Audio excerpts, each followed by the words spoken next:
Hello everyone, so welcome back to my another YouTube tutorial. In this tutorial I am going to review one package that we can use to create this kind of multiple drop down menus.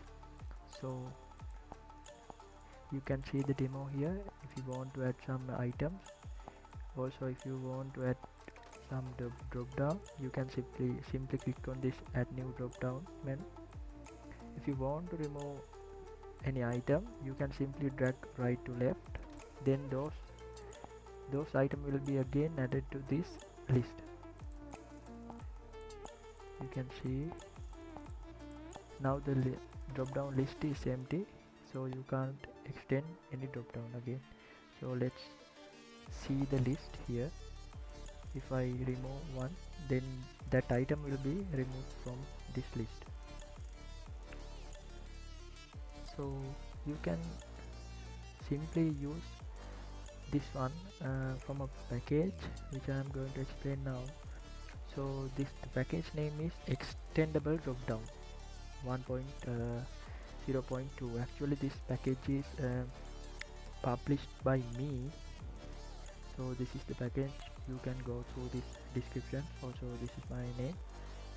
So now I'm going to if you want to try this, then you can go to this example menu and simply copy this entire code and create a new Flutter project.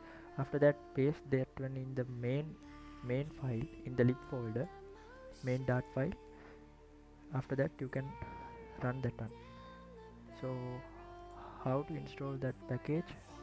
Go there, go installing tab and click this Flutter pub at extendable dropdown. Okay, now open the terminal. Here I have created one demo application. So in the pub spec page you can see there is no any package here. That means I didn't attach that package here. So in the terminal type this one and then press enter. Now you can see the package is added to this project. Okay, so now you can import that one. So basically this is I'm going to explain this screen for you. So the entire screen is scaffold. After that I have added that app bar, calling this extendable drop down. After that I'm going to add this body. So in my body I wrap the entire column using a single child scroll menu, because this body should be scrollable. After that I have added that column as the child of the single child scroll view. So here I have added some spaces between these two. After that I have added that extendable drop down here. So this is the one we are getting from that package. So you can see a red line here because I have commented that import line here. Okay, now I have imported that one again. Now you can't see any error here. After that I have added one space there. After that I have added list view. This place is going to take for the list view. After that I have added that button. So this is my button, show list button. Okay, so by using this package you can do various things. So I'm going to explain one by one. So I hope you already saw that snack bar. Yeah, right. Let's remove this one. Okay, so you can see this snack bar message that appears. You can't remove this drop down. Okay, first of all here I didn't I have run that application. So yeah, it's running now. Okay, so I'm going to change that snack bar color. Okay, simply changing that color. Okay, yeah, right now you can see that text color is changed. If you want to change that background color, then simply you can change this color. Okay, now the snack bar background color is changed. Okay, I'll undo this one. Okay, so after that, drop down border radius. So you can see those corners are rounded already. So because I have added 10 as border radius, so let's set that on to 0. Now you can see the corners, right? Okay, now this snack bar margin. Snack bar margin means, okay, I set that on into 0. Now let's remove that one. Now you can now see the margins are removed. Margin values are 0 now. Also we can add a border radius for the snack bar margin. Let's, now the corners are not rounded, right? Okay, so these are the previous values. Okay, so this is this snack bar message. After that we can add in padding. So I set these all four values to 0. Then you can easily understand what happened on this. Yeah, right, you can see the padding is 0 around this drop down. So if we add 50 here, now the left padding is 50 because this is going to be our extendable drop down widget which we are importing from that package, right? So I fit all again into 16. This is for bottom, this is for left, this is for top, and this is for right. Okay, fine. So after that we can change that dismissible background color. That means if you want to remove any particular drop down, you have to drag right to left. So you can see this red color, right? By changing this parameter you can change that color. Okay, now the color has been changed. Okay. After that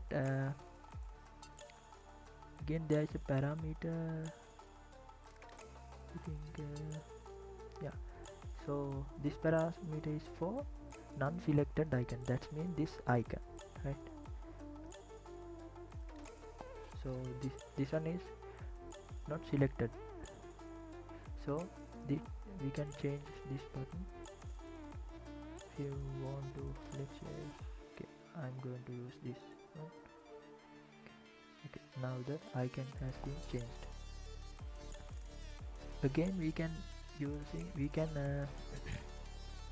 change the color of that icon. Okay, now the color is changed. Okay, I'll undo this one. Okay. So after that, if you want to change the selected icon, then that means this one, then we can simply change the parameter of selected icon. Okay. This is the one I'm going to. Okay, you can see also we can change the color. Okay, now the color is changed. Okay. So after that, this is list icon. List icon means when you click on this drop down, you can see the list, right? There also you can see one icon, so you can change that icon using list icon parameter. Okay, this one. Okay, now the icon is changed. Also we can change the color using this parameter. Again, one important thing is you have to provide one string list. That string list means this list. So here in the top I have declared one string list, and this is the list. I am passing that list to this list parameter. Okay. After that you remember that dismissible feature, right? So here we can change the dismissible icon and the color also. So you can this is a dismissible effect. There we can, I am currently using that delete icon. Let's choose one another. Okay, I'm changing the color also to white color. Okay, now you can see the changes, right? After that we have to provide that on send list changed, because here I have declared one private list. That list is dynamic. If you want, you can use string as well. So I am adding that selected items to this selected item parameter. So that means in the final, this selected item list contains the selected places, selected items, right? So we below this extendable drop down, then this place, I am using that selected item list to show the list, right? Okay, now when I click on this button, the selected items will be appear here. So now you can see this, there are two selected items because this drop down is empty. Let's select one another. Okay, now there are three elements in selected items. Okay, so this is the package that I have created and published. You can use that package using this extendable drop down. I'll put that link as well in the description. If you want to learn more things, then simply you can go this appsdeep.com, and there I write articles there, so you can refer those things also. Thanks for watching.